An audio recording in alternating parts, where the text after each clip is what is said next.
Hey there, I am Hitarth from 3D Land, and today in this video we're gonna be learning how to download and install Visual Studio 2019 for Windows. And I think the process of downloading and installing will be the same for Windows and Mac. Now I don't have a Mac machine, so I can't test it out, but you will find a lot of answers on Stack Overflow, Superuser, Reddit, Quora, a lot more. So, without any further time waste, let's get right into it. First of all, you need to go to this site called visualstudio.microsoft.com/downloads. Now, I'll mention this download link in the description below, so make sure to check the description.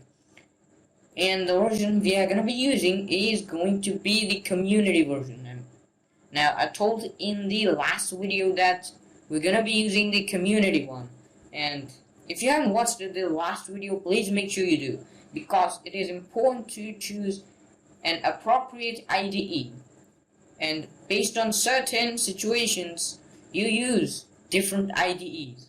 Now, you don't use every single IDE/code editor for every purpose. It's not like one size fits all. So make sure to watch that video, and even watch the video where I explain you what is C#.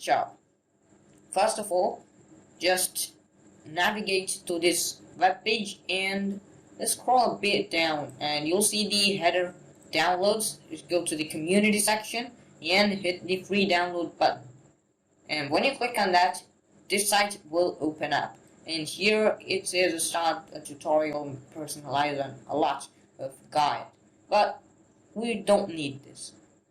Whenever we click this, Visual Studio will automatically start downloading a file, which I have already done. So make sure to double click on this file. And since I've already installed the Visual Studio installer, I'm not going to repeat the process again, but you just double click on this and it will start downloading. And since I'm offline, I'm not going to do that. So trust me, it's going to download the VS installer. And once you've downloaded, it will simply launch. And once it launches, it will look a bit different from the one that I have. And I've just switched it to dark mode since it helps a bit on the eyes. So there's a new version available, but I'm not gonna do the update now. Just first of all, hit on the download button. You will have three options, like we have two here, and you'll have to click on install on the community version, not the enterprise or professional, because it will ask you for the serial key, and which you don't have if you haven't purchased the license. So once you have clicked on install, let's say we do here, then it will say get things ready. It will pop up this window. So what you have to do here is, I'm gonna go to the install one and hit modify. It will show the same exact thing, but with the workloads that I have already selected. Now you notice that I've selected these 4 workloads. So make sure you select the .NET Desktop Development, because it is very important. I also have it installed for Unity and game development with C++. So you don't need to install any of these 5. You just need to hit the .NET Desktop Development and nothing else. If you want to, like if you are even learning C++, which no one else will recommend you to do, because C# should be first. But basically just hit this check mark and make sure it is checked just like this, and then just hit modify. When you will do modify or install, it will start downloading and installing. And trust me, if you have all of the workloads selected, it is going to take 35 to 40 gigabytes of memory. Not memory, but storage. So make sure you do only the ones that you need. Like I have done this. I don't need the other ones. I don't want Python. I don't want Node.js. I don't want ASP. I don't want Azure. Nothing else I want. I just want the C# one and several C++ and game development ones. Nothing else. And that's what I did. Like it saves a lot of your internet data, and also it saves some storage space. So just select the one, hit install. Now I have already installed this, so it won't prompt me to install it again. And when you have installed it or downloaded and then installed it, then just hit launch right here. Then you can close this, and it takes a bit. And here we'll see 5 options. Now the user interface differs from the version of Visual Studio that you're using. Like in 2017 it was different, in 2015 it was different, and now we're hearing the news that Visual Studio 2022 is releasing.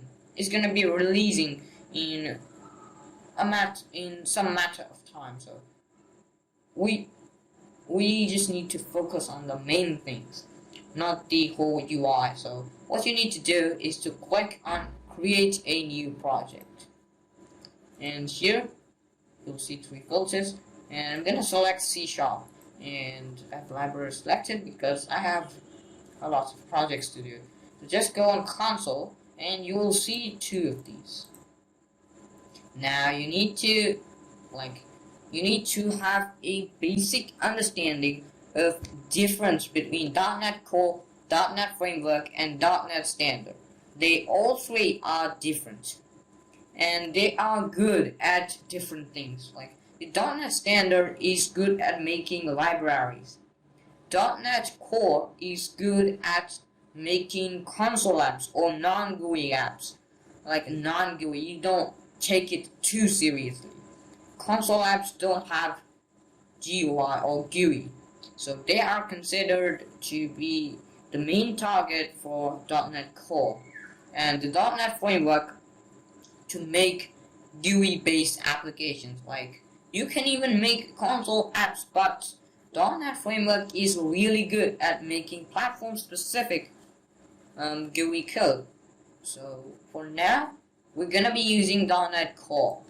Just hit next, and here you will see this pop-up. So not really pop-up, but a new window. So let's name it C#, and you'll need to understand the hierarchy of Visual Studio solutions. Like there is one solution which is kind of like a project.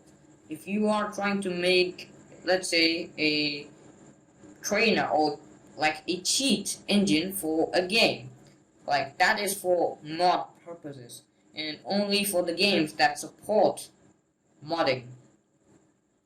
So let's say you want to make a trainer for some game called X, then you are gonna have an application for the GUI trainer and a DLL file which will contain a lot of functions that will help you for using the trainer. So you'll need, not really like you will, but you can separate them to 2 different projects.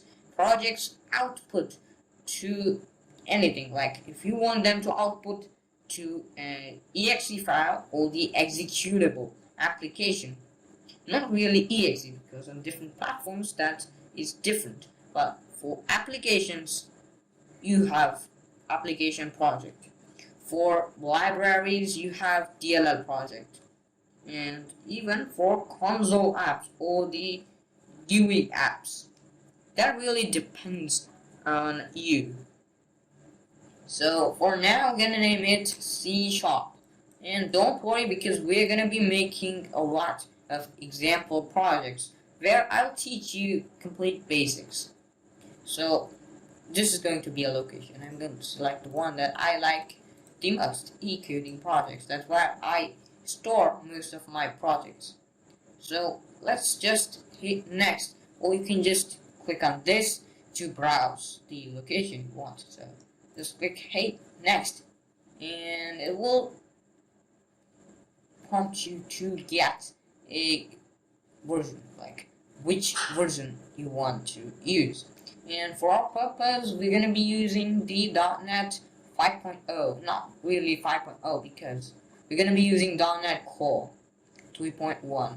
It is an LTS version. That's what we want. We need a long-term support. Just hit create. It takes a bit of time depending on your system. And bam. Whenever you open up Visual Studio for the first time, it won't look like this. It might look a little bit like this, or maybe this window is on the left side, not on the right side. But you can basically open this window if you've accidentally closed like this, using the View and the Solution Explorer. Alternatively, you can use Ctrl-Alt-A. So this is the Solution Explorer. We have the solution called C#, and here we have a C# project.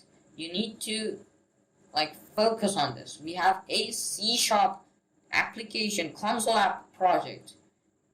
You can make multiple projects with different languages. I have recently been working, I have a C++ project, I have a C# project, and the one which is CLI, the last one, which bridges both of them. And if you don't know, leave it aside. We're not going to focus about that. But basically, you can make different projects, target different platforms, have different types of their project type, like application, precisely console app or a GUI app, or maybe a DLL if you want to. And you can even configure which language you want to, but not now when you have created the project. You can only select the language whenever you are creating the project. So for now, it's like this. We're gonna polish this up a bit. Now, if you haven't polished it up, it will still work, but it is just for convenience.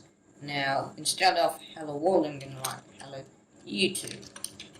And you'll see this button called C#. It's really named after the project or solution, I don't really know, but you have this button with a run icon. Just click on that. It will start building your projects, and bam, we have our first C# program running successfully. Bam. Hello YouTube. You can print anything. You can share this channel to help others learn for free. And if you just run, the exact same text will appear here. Literally the exact same. And now, we're not gonna focus about the first program much, because we'll need to dive deep into everything. So this is kind of a video like first program and a Visual Studio setup, both in the first place. One thing that you need to do is to the show all files, of course. You can completely ignore that. What you need to do is to go to right click into the context menu, hit properties.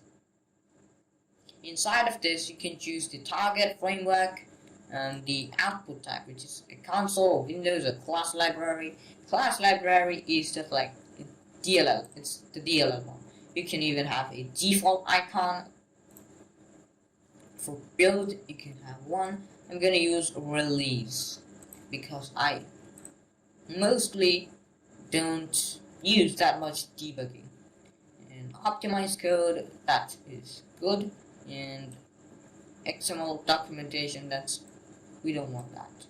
And now Control S to continuously save it. But we're gonna go to build events. You can see a lot of different properties. The package version which you like generate a NuGet package or NuGet package. Only then you use this. And for code analysis and signing and a lot of other stuff, you will have to implement or create a file, default resource file. But we don't want those. Now what I am going to search for is where exactly the runs, where exactly the compiler compiles this. Now I've got the path, and where is it? Oh, I lost it. Yep. And inside of here, in the solution directory, I'm going to create a new folder called bin and select it. Because mostly when you're using C++ or C#, it's better to create a new folder called bin, where you have all the projects of the whole solution built. Select folder and just Control S. That's all we need to configure. Now we're gonna go ahead and clean the solution. That means delete all the files. We're gonna run again, and it is now going to build to a different directory, the directory that we mentioned earlier. Now I'm gonna go ahead and add a new line which just says console.read. Why did I do that? Because once you build this application, it will print and bam, it will close. We don't want that. We want it to stay for a bit or just do stuff. Like, you can do a lot of stuff. But I needed it to wait until the user reads message and presses enter. And yep, you have it. So let's understand what everything is. Let's start from the first, using system. And here, if you hover over this, you have it as namespace system. You always, like 99% of the time, use namespaces, include the namespaces, using the using keyword. Like, if I were to not use this, I can simply write here, oh, I don't want the context menu, I want this. And if you remove this, it grays out, and it will still work. It compiles without any errors, it does all its jobs. And you also need to just say, like, you also need to remember that program is also a class inside of the C# namespace. So if we were to like make a class again here, let's just go make a class real quick. And we were to access this class from the C# namespace, then we'd have to write C# dot program. We cannot write program because it won't give us anything. So that is what namespace is, and we'll talk deep about that in a later video, in a dedicated video, because namespace is a really important thing that you have to use, and it makes your work so much easier. For beginners, it might seem like, oh man, what is this? What is this horrible looking thing? Am I really supposed to add this? No. That is for your convenience. So let's talk about the public class program. What is a class? Class is basically a container for some variables. Variables are like some objects. Objects can be literally anything. Integer, some text, some boolean. Boolean means like true, false, nothing else. And you can have a lot of variables. You can even have custom variables, or like more so custom variable types. But you have to remember that class is basically a container for some variables and functions. Now you need to note, main is a function, and it is the entry point of the application. We'll talk about entry point and all this complicated stuff in dedicated videos, and we won't get into this now because, well, the video will be very long. These concepts are very deep and must be understood quite thoroughly if you want to become a successful C# developer. But let's say it's just a function, a completely normal function that takes a string array. This is called array, but you don't care about that much for now, because we're gonna explore that in a dedicated video, as I told a moment ago. So basically take an array of strings that are called arguments. You don't need arguments for now, but you'll need it later on. So this is our first program. Also, we are calling the writeLine function that is inside of a console class that is just like a program, and we're passing it a string or text, and we're writing something like share this channel to help others learn for free. That's what the motto of 3D Land is, and it basically calls a function which prints on the console, and we use console.read to wait for the user to press enter and not close the application directly.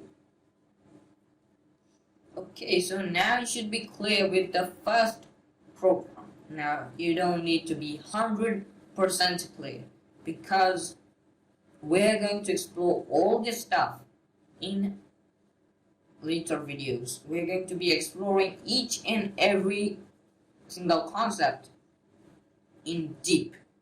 So for now, that's it. And until then, keep learning new things. That's all we want. And yep, that's it for today's video then. I'll meet you in a completely new video, like in the next week or weekend, where I'll explain you about entry points of C# applications. That is also an important concept. But now, that is it. And thank you for watching.